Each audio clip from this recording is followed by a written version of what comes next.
Pra lá. Muito bem, e agora vamos trazer dicas de saúde para você. Isso mesmo, Marcela Ramos. É o nosso check-up, né? Como você já sabe, todas as segundas-feiras a gente traz sempre uma novidade falando de saúde. E hoje, novamente, o nosso psicólogo já está aqui e vai falar pra gente sobre falta de atenção. Exatamente. Isso tudo agora no nosso check-up.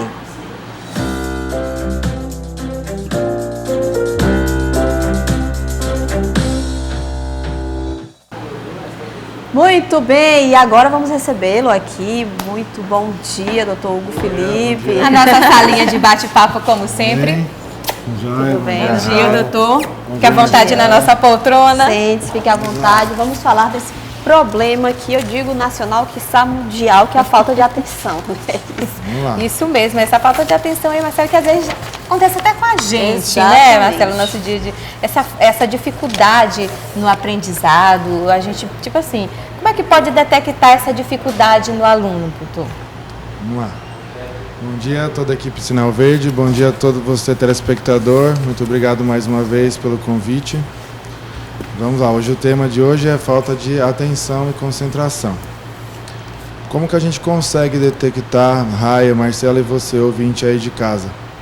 Com testes psicológicos, né? Então, eu sendo psicólogo, a gente tem autorização, né, junto ao Conselho Federal de Psicologia, de estar atuando e aplicando os testes, né, tanto na área da psicologia quanto na área da neuropsicologia, que são voltados à área da aprendizagem, para a gente conseguir estar detectando se a pessoa tem e se ela tem, em que nível está essa falta de concentração.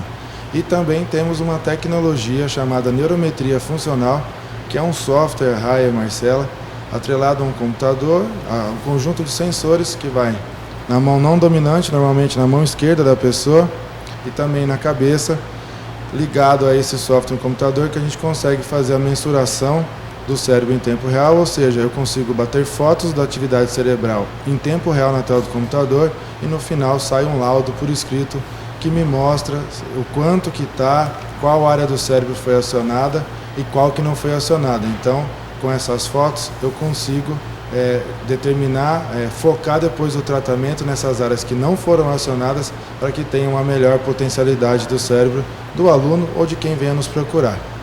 Doutor, por que os alunos são tão indiferentes na explicação do professor? Sou professora também, e aí quando está explicando, os alunos ficam naquela conversa, não prestam atenção. Isso já é algum sintoma da falta de atenção? Sim, excelente colocação, Marcela. A falta de atenção dentro da sala de aula, ela está ligada a vários fatores. Vamos lá, então, eu vou ser sucinto e explicar alguns aqui para vocês. Tudo já começa, por exemplo, se você dá aula de manhã, Marcela, tudo já começa de acordo com como foi a alimentação desses seus alunos. Por exemplo, se eles consomem muitos carboidrato, muito açúcar, muito alimento à base de chocolate, tudo isso ele potencializa sinais de ansiedade, né? Então ele instala o sintoma da ansiedade no cérebro e também ele é um combustível para que as crianças ou os adolescentes que eles fiquem em atividade cerebral mais intensa, que no popular, você de casa vai entender melhor, aquelas crianças que são elétricas. Então, qual criança hoje que não é elétrica, né? Então, nós temos que se atentar a ver o quanto de combustível está sendo, né, dado para essas crianças antes dela ir para a escola. E na hora que chega lá na sala de aula, tem alguns colégios hoje que não autorizam o uso de smartphone e nem de celular com internet durante as aulas. Mas tem escola que não se atenta a isso. Então, isso também é um fator, Marcela, que acaba deixando o cérebro mais propenso a se tornar desatento, porque um tablet, um smartphone, ele é rico em pigmentação, né, que eles chamam de pixels, né? Então, quanto mais próximo da quantidade de milhões e milhões de cores que tem um tablet ou um smartphone, mais eles tentam cada vez mais chegar mais próximo da captação do olho, né? Então tem até uma marca aí de tablet que eles chamam que a tela do tablet deles é tela de retina. Então por que tela de retina? Que é o que eles garantem que eles têm muito mais cores do que o próprio olho pode captar. E com isso, na realidade, o nosso olho, Marcela, ele é só uma lupa, ele é só um scanner. Quem está codificando, quem está lendo, quem está fazendo todo o processo de entendimento é o cérebro. Então, quanto mais cor tiver ali naquele tablet, mais presa vai ficar a consciência, mais atenção eles ficam ali no tablet. E aí, o que acontece? Se está em sala de aula, o que o professor está lá na frente falando, não está nem entrando por um ouvido e saindo pelo outro. Ele bate e volta, e aí ele não consegue focar no que está sendo passado em sala, e depois o problema fica aí na hora da prova, que ele não consegue ir bem na prova. Muito bem, tá vendo aí, gente? Doutor, explica pra gente o seguinte, a dificuldade no aprendizado, ela também tem a ver com a dislexia? Há alguma técnica para ser detectado isso? Sim. Excelente colocação, Raia. Também, através da neurometria funcional, esse software que a gente tem aqui na cidade de Caxias hoje, através, não só eu, quanto a minha esposa também, que ela é psicóloga e também ela é pedagoga, nós dois temos autorização para estar trabalhando com esse software, e eles conseguem detectar se a criança tem dislexia, se ela tem déficit de atenção, se ela é hiperativa, se tem também a questão da descalculia. Então as pessoas acabam confundindo, Raia. Então eu vou explicar rapidamente. A dislexia é quando a criança ela acaba trocando, ou foneticamente, ou também na escrita, ela troca letras, né, na formação de palavras. E a descalculia é a dificuldade que aí as crianças, né, você pai que está nos acompanhando em casa agora, presta bem atenção nesse detalhe. Descalculia é quando o seu filho ou a sua filha tem dificuldade com cálculos matemáticos. E a falta de atenção, ou seja, a desconcentração, é outra coisa que não assim, tá ligado à dislexia e descalculia, mas todo mundo aí acha que é a mesma coisa e não é. Então a falta de concentração é aquele cérebro que ele não recebeu os princípios ativos, né, ou seja, as técnicas específicas para que o cérebro haja de forma positiva, haja de forma congruente, e ele consiga assim usar toda a potência do cérebro a favor do seu filho, da sua filha ou do adolescente que está nos acompanhando agora. Então, a falta de concentração é assim, por exemplo, vou dar um exemplo aqui para ficar mais fácil para vocês entenderem em casa. Quem nunca foi lá e fechou a porta de casa ou do carro, e quando sai ou entra no carro, né, ou já saiu, fala assim, será que eu fechei a porta? Ai, peraí, eu vou voltar lá. Vai lá e põe a mão na maçaneta e, eu fechei. Então, qual é a dica para vocês que estão nos acompanhando agora? Quando vocês estiverem com a chave, né, seja na porta do carro, na porta da sua casa, vocês prestem atenção no momento e gravem aquela situação, né? Então você põe a chave, vira, segura na maçaneta, confira que a porta está realmente fechada e você soletre para você mesmo. Eu acabei de fechar esta porta.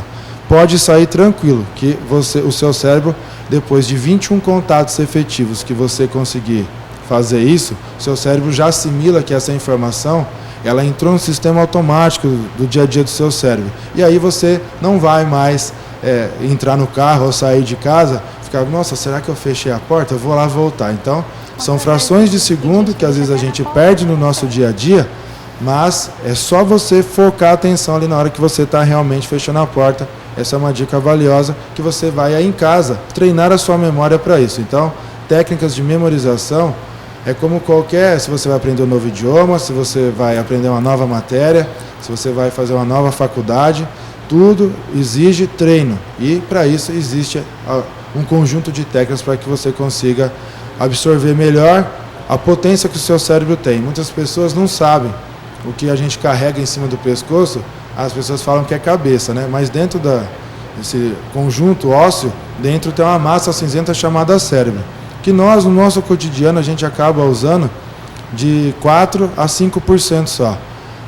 Aqueles que têm o QI mais elevado, né, que a gente consegue também aplicar os testes para ver qual é o nível de QI, ou seja, o coeficiente de inteligência do cérebro, eles chegam, ou aquelas crianças que é muito comum hoje a gente ouvir, a geração X, a geração Y, ou até as crianças superdotadas, eles chegam a utilizar somente 10% do cérebro. Então nós temos aí 90%, né, de 90% a 95%, que nós não sabemos como utilizar da potência do nosso cérebro para nós mesmos, com recursos extremamente positivos, com técnicas avançadas, a gente consegue colocar no automático o nosso cérebro, que a gente tenha excelentes resultados, inclusive na área dos estudos. Foi uma dica maravilhosa, inclusive, para mim, viu, doutor? Porque às vezes, na maioria das vezes, ou é a chave, ou é o... Será que eu desliguei o fogão? Será que ficou a panela no fogo, minha gente? Já pensou a Marcelita lá correndo? Minha gente, obrigada pela dica, amei. Eu tenho certeza que a dona de casa também. Mas o senhor falou da questão do celular na sala de aula. Nós sabemos que hoje realmente está muito complicada essa questão do celular em sala de aula. Verdade. E como seria a melhor maneira de negociar com o aluno de tirar esse celular dessas crianças, de fazer com que eles não ficassem tanto tempo? Como seria a melhor forma? Vamos lá, Marcela. Hoje, o que vocês podem fazer é entrar num acordo, né, com os alunos. Infelizmente, de um lado, né, o uso de excesso, como nós já até comentamos em alguns outros programas anteriores, né, o uso das redes sociais em excesso, né, os malefícios que ela causa, o uso do smartphone de forma inconsciente também acaba atrapalhando, principalmente na situação de sala de aula. Então, seja o professor que dá aula para crianças, para jovens, para adolescentes, ou até mesmo para adultos, o que acontece? Você tem que entrar sempre num acordo com eles. E hoje tem vários aplicativos, Marcela, que pode também auxiliar você, professora, a dividir, né, aquela matéria, aquela aula que você está dando, e você pode usar esses aplicativos para interagir com eles. Então você negocia com eles, olha, agora, por exemplo, se a aula dura 50 minutos, você divide que nos primeiros 30 minutos você vai passar a parte teórica, então vai colocar material na lousa, se tem algum recurso audiovisual, né, um projetor, alguma coisa, você passa isso primeiro e nos últimos 20 minutos finais, para completar os 50 minutos, você usa, né, de algum desses aplicativos que hoje tem vários e tem uns que são bem interessantes, que você pode estar utilizando aí no dia a dia para que você misture, né, faça uma mescla da matéria que você está proferindo, que você está falando, que você passou na lousa, então a parte teórica, e depois com essa parte prática. Então, só que tem um detalhe, pode ser, Marcela, que nem todos os alunos da sala pode ter, né, o smartphone ou o tablet. Então tem algumas escolas hoje que disponibilizam, né, os tablets para o aluno em determinados períodos dentro do momento da aula e depois no final recolhe. Então fica aí a dica. Você, professor que está aí nos acompanhando, né, se precisar de alguma dica sobre algum aplicativo, entre em contato com a produção do programa, manda mensagem para o WhatsApp da Marcela, da Raia, né, que a gente pode, nos próximos programas, eu vim aqui dar dica quais são esses aplicativos que você, professor aí que está nos acompanhando, ou até mesmo a criança, adolescente, né, que se interessou, eu posso vir aqui algum dia e a gente demonstrar que tem muito hoje, né? Então, Marcela, a melhor maneira sempre é entrar em acordo com os alunos.